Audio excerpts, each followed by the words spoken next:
Hello, everyone. Thank you for joining us today for multinomial versus ordinal regression. Does model selection make a difference?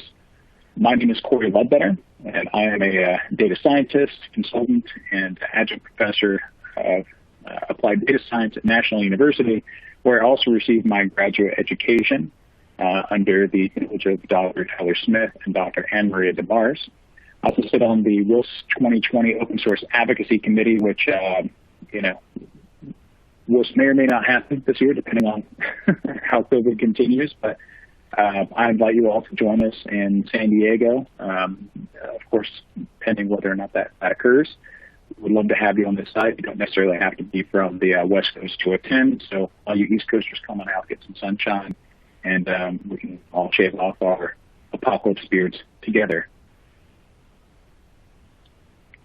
So I want to take a little bit different approach to this presentation today, really because I feel like understanding practical use for multinomial versus ordinal regression methods is a little bit more complex than the actual coding itself. And this is kind of one of the things I like most about SAS anyway, is that it is really simple to switch between multinomial versus ordinal models.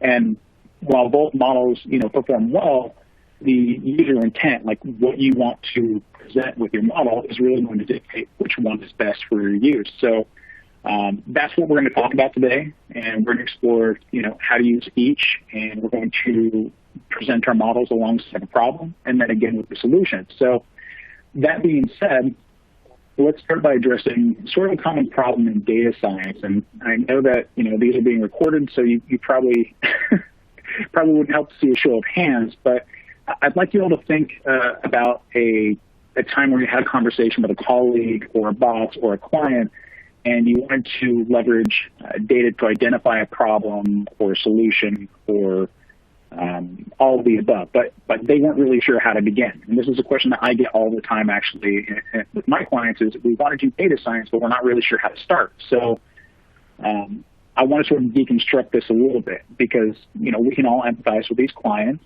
and it can be very challenging to, choose how to attack a problem or even to identify a problem. So, let's break this down so we can stop being overwhelmed and really just kind of get to work. So where do we start? Well, we start by picking a problem, okay? If you're like me, when you're going through meetings or data or whatever the case may be, you're going, oh, what would be really cool to do with this, or something that we could probably solve with such and such is X, Y, and Z. So just pick a problem. Doesn't matter which one. I would recommend maybe not the biggest problem that your company has or your organization has, because that can create challenges. But if you're just wanting to get started, choose a smaller problem, something you can kind of knock out and then move on to the next one. And what this will do is have a snowball effect in creating change for your organization or for your clients' organizations. The next thing you want to do is you want to articulate that need. So you want to demonstrate why this problem is a problem, okay? And then finally, you want to propose a solution. So the nice thing about solutions is that there are many of them, and you really only need one solution to solve a problem. Oftentimes, one solution you come up with is going to actually solve many problems. So, we've got kind of this cool, solution effect, which is funny, but it works. Okay, so now moving on to our problem. And to give you some context and some background on this, last year we were exploring this monitoring future study data set, right? And this was occurring at the same time that I was enrolling my son into school. So understandably, I was a little bit more sensitive to the school-related type subjects. And I began noticing these ads all over the school, posters and things on fences for the no bullying campaign. And then I started thinking about all the school violence and shootings and stuff that had occurred in recent years. And it didn't really dawn on me that this was a possibility to occur and, at my kid's school until I saw these no bullying signs. And I saw, like, okay, we understand why these things are being posted here to present violence, harsh environment for children, because ultimately kids that have troubles at school or at home and don't really get help end up becoming more troubled. So, I knew that from reading news articles and stuff, that kids that were having, sort of these difficult lives at home and at school, existed. But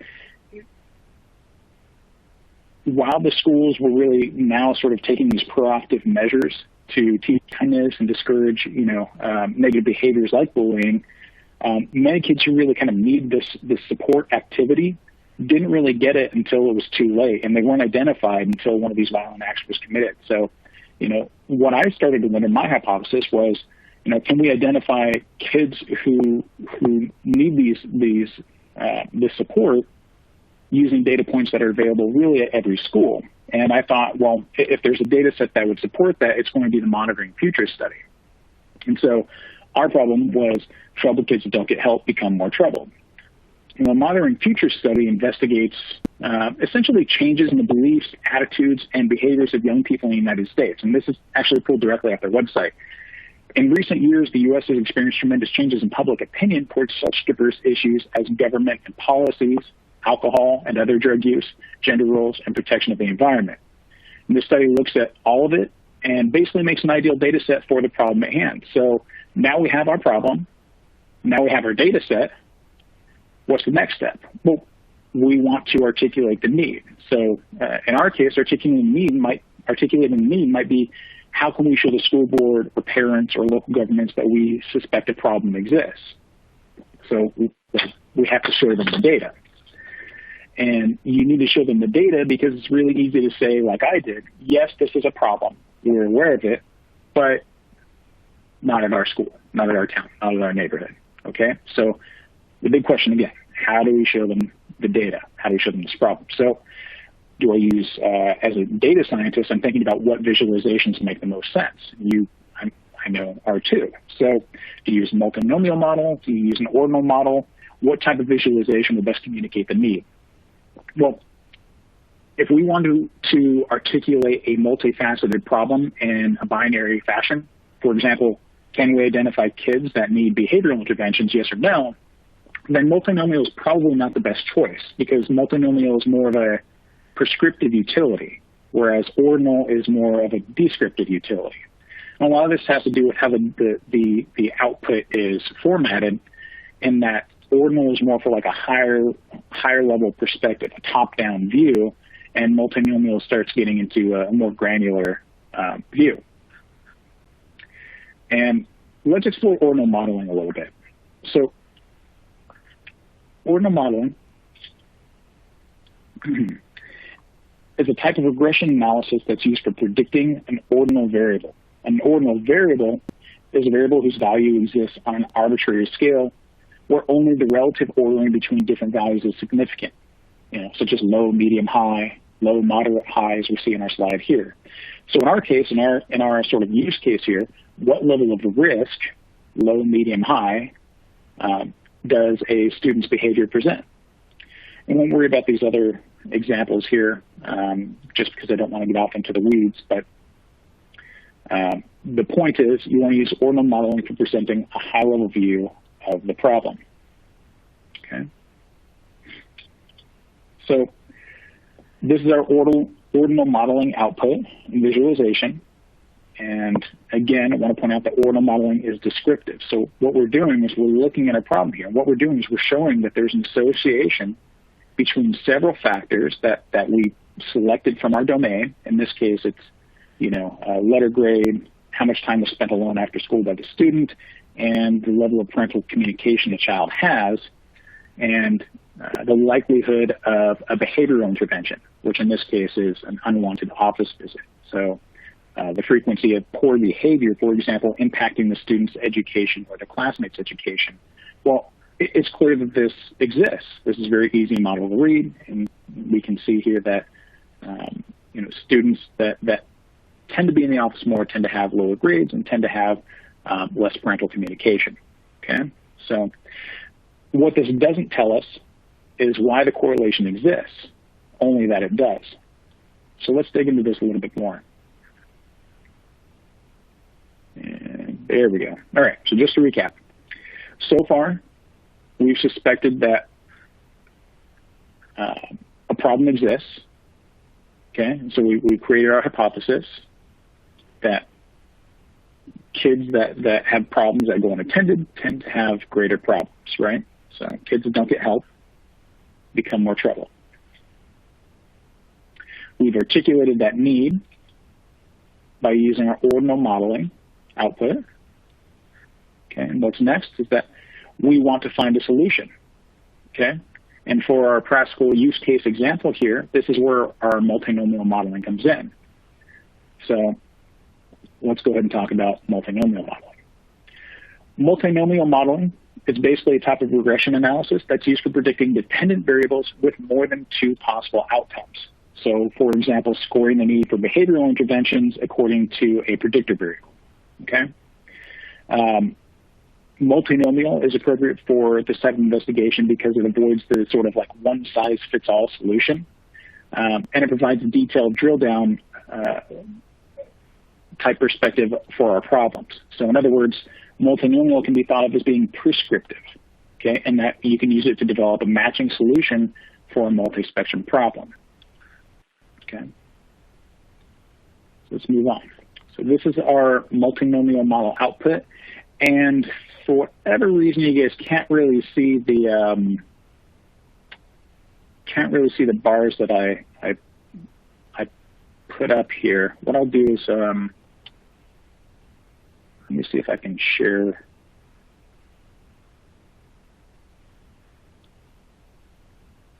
the right version here.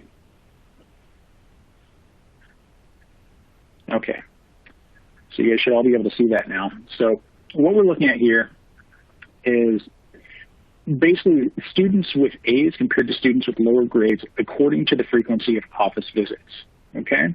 And at first glance, this looks pretty straightforward, you know, just more messy than our Ordinal model. But when we start breaking it down, what we start seeing is these group level variations, okay? So of particular interest are the C group here and the B group.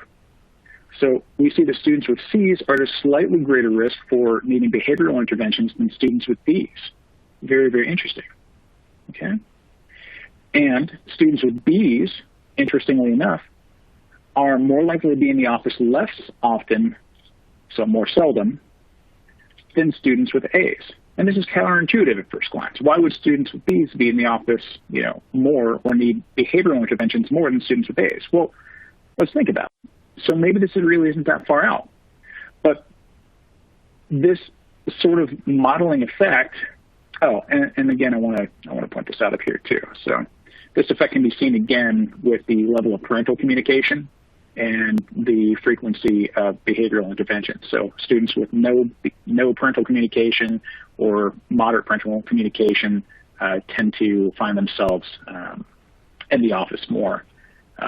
Behavioral intervention more than those who have lots of parental communication. My takeaway from this was, of course, if you want your kids to stay out of trouble, talk to them, but don't be their best friend, which is what the data presents. And then this last explanatory variable, which was the amount of time kids spent home alone after school, did not end up being statistically significant, so we aren't going to discuss it here. Just know that it was considered within the model itself.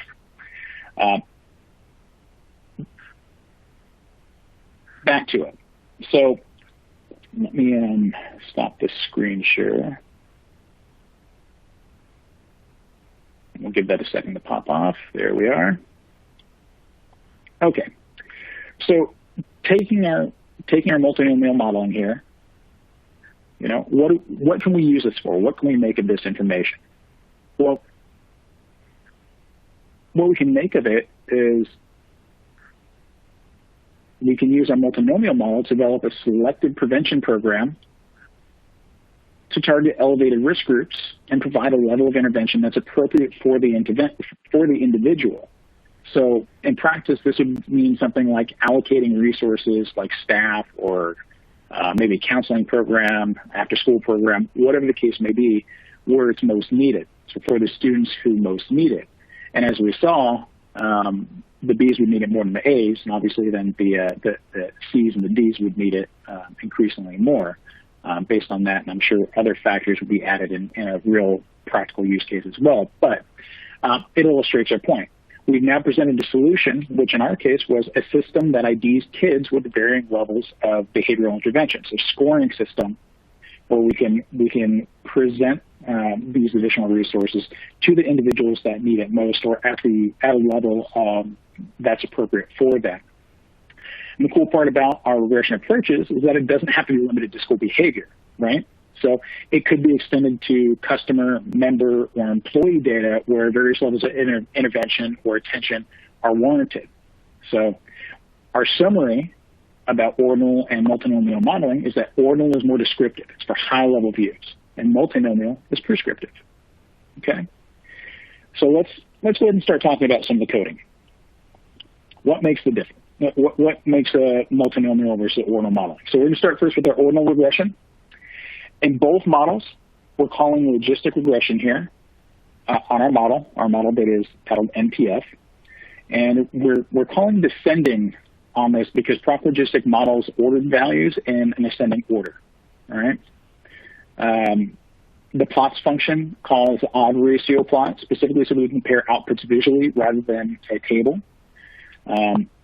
Class is our explanatory variables, parental communication, letter grade, and time spent alone after school. And then, of course, our model is our dependent variable, which is the need for behavioral intervention predicted based on our class variables here. We did call two options, STB, which generates a maximum likelihood estimates, and R squared, so we can measure how much variance is explained by our model. And then we ran that, and we got our ordinal output that we saw earlier. So how do we make this multinomial? Well, this is the cool thing about SAS, right? Since SAS is so versatile and is so thoughtful in understanding that we want to, kind of drill down these high-level views, they gave us a simple solution. Link G-loaded. It's the exact same model. The difference is that you include the optional argument link equals G-loaded, and that will produce your multinomial model. Okay? So to wrap things up here, you guys, the big takeaways are intent dictates use. What's the story that you're trying to tell? Are you presenting a problem? Are you identifying an area where there's an opportunity to expand commercial business, retail business, whatever the case may be? Okay, well, then use ordinal for your high-level viewpoint, your high-level, presentation of that problem or opportunity. Ordinal modeling is more descriptive, so describing your problem, describing your opportunity. Okay, and then multinomial is what you're going to want to use for prescriptive detailing. So how do we resolve this problem? How do we attack this opportunity? How do we drill down on whatever this is so we can come up with a solution for it? So multinomial is for granular drill down view. Okay, and we've got a couple references here for you. I'd like to say thank you to everybody for attending. I know that this is the virtual conference, and I hope that you learned something today. I hope you have some good takeaways. I'd also like to thank my SLAS Global Forum mentor, Kirk Loeffler, who did provide me with some wonderful feedback for presenting. Some great advice in general, just a great person. And I'd also like to thank Dr. Anne-Marie DeMars for suggesting I participate in the SAS events to begin with. So without them, I don't think that I could get this done. And I appreciate all of the SAS staff for their hard work and moving this from an in-person presentation to providing these online capabilities very quickly and in very short order. So thank you all very much. Here's my contact information. If you have any questions, feel free to reach out to me directly.